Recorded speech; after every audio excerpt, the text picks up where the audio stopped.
Yo, what's good? This is your boy TPJ. Yo, what's good? It's your boy Patty Season. This is Hoops and Brews, episode number 24. No, it's not. Kobe year, 24. Oh, it is. Two classics. George. Today's episode features Flows and the Leany, also known as the Homie Flows. Like you 6'11". Which will I don't care what anybody says. That's gonna be forever be a knock in LeBron's book. I don't care what anybody says. Which talking about that? Which talking about that loss to the Mavs? Or you talking about the three other losses in the how finals? they lost? You talking about the three other ones that he has in the finals? Or the three other ones he has in the finals? How he lost? But he's the greatest of all time. It's like you can lose, but you really shouldn't go out in that manner. It's just how they lost. But guys, has our this. What you talking about, MVP? Dog, you. Why do we have to argue about LeBron every episode, bro? I'm not arguing with you about LeBron. Because you give me this look. Because I tell you why I have to argue about him, because I hate this nigga. I didn't even say that about LeBron. I hate this man, LeBron. I love subliminal shots at LeBron James. LeBron, I love you as a human being. You are a great human being, but I despise you as a basketball player because you should have been better. You should have been better. And I don't want anybody to give me excuses. You should have been better. You're great. You're an all-time great, but you should have been the greatest. But you folded like origami under pressure. But I respect you, though. You're a great human being. I just want you to know that in case you ever see this and you get mad. And that's what that is. He's a great human being, but he folded like origami. I agree 100%. It's just Thank you. Finally, somebody. There's a lot of inexcusable things. A lot of inexcusable things in his career, and it's like, you know, when they want to call him the greatest, I'm like, if you want to be the greatest, the status quo is Michael Jordan.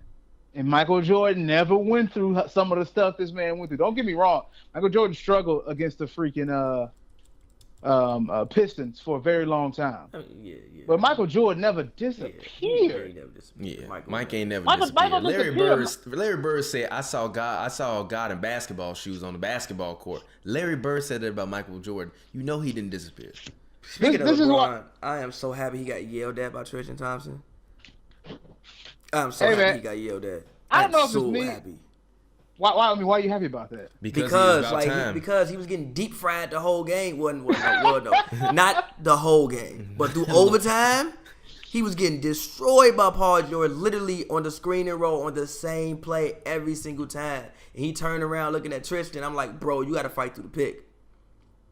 The pick, bro. If I'm the star of the team, ain't no way you finna yell at me. All right, I mean, LeBron. See, that's the thing. But Tristan Thompson is just as big as LeBron James is. Like, it ain't even that. It ain't even that though. It's that leadership trait, man. No. But hear me out though. Hear me out. So, they get a little too close with their teammates, bro. LeBron James literally loves his teammates to death. Every single one of them. Michael Jordan hated all of his teammates for Scottie.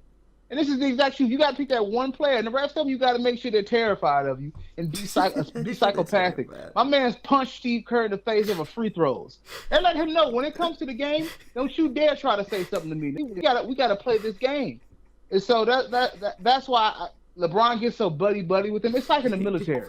And I would just say this because I've got friends and family in the military, and I'm going to be in the military. You join the military? I'm gonna be a chaplain, so it ain't the same What's that, thing. But like Charlie? No, a chaplain is a military pastor. Sure about that, bro? It's kind of the wrong time, bro. You joining the family? You gonna be a military pastor? Yeah, I know. Everybody's like, I want to be a pastor for a long time. Oh wait, but you gonna be a military pastor? Yeah. I thought you meant you was gonna be out there shooting. No, chaplains don't go out there. Chaplains literally out there just to help them people who deal with the marriage counts and all that stuff. You got to get baptized again, dog. You got audio proof of your sins. Hey man. Speaking of that, before we transition to the next topic, let's talk about the beer we're drinking today. What was my point? I was about to make one point. Oh yeah, you was about to make a point about LeBron. It's fraternization, basically, what it is. Fraternization. When you are a leader, it's nothing wrong with being, friendly with your soldiers and your Marines. Like, for instance, Steve, my homie Steve, who's been on 79 to Halas several times, he's a contributor, basically part of the family. He is a sergeant in the Marine Corps, and I've met a few of his lieutenants before, but the line is never crossed. Whenever he speaks to them, it's always sir. Even if they off base, and you don't have to call him sir. He always calls him sir because that's just a level of respect he has for him, and that's the leadership that lieutenant has instilled in him. So with LeBron James, bro, I'm sorry, bro, you're Tristan Thompson. You're not gonna talk to me like that, bro. You know, and I get it. He was getting gift wrapped and toasted, but it's like you got to put him aside and say, "Hey, Mike, man, you need help. This, that, and third." You're not gonna just walk up to the huddle and just go off on me. That's not gonna happen. Yeah. You know what I'm saying? I'm like, you are Tristan Thompson with 0 All-Star appearances, and you average like 7. Don't talk to me. I'm LeBron James.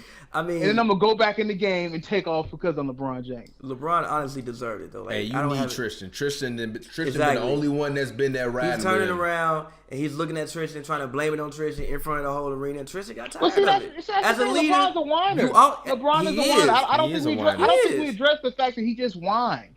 You know what I'm saying? And he does. Bear in mind, every single NBA player in the history of the NBA has whined before. Yeah, but LeBron whines a lot. LeBron's just a whole nother level. People like, oh, why you don't like him? It's not that I don't like him as a person. I think he's great. I think he's a better person than Kobe. I mean, yeah, obviously a better. I mean, that's not hard to Kobe. do. Yeah, it's hard to be a better person than Michael Jordan, like or Kobe Bryant either. Like those, like that's like the lowest bar that you can possibly aim for in terms of trying to be better than NBA players. Michael Jordan and Kobe Bryant. And I love you, Mike, but we all know you a party monster. But okay, go ahead. And it's more than that. Yeah. But anyway, but Mike, you know, it is. LeBron's a nice person. It's good, but the thing is, I was never sure of his leadership skills. Like I never thought he was a tier 1 leader. I'm not gonna say he's not a leader because his play makes his teammates better. Because I mean, shoot, if you can take the freaking Cavaliers to the finals versus the Spurs, which I'm not sure is still how that's logically possible, but it happened.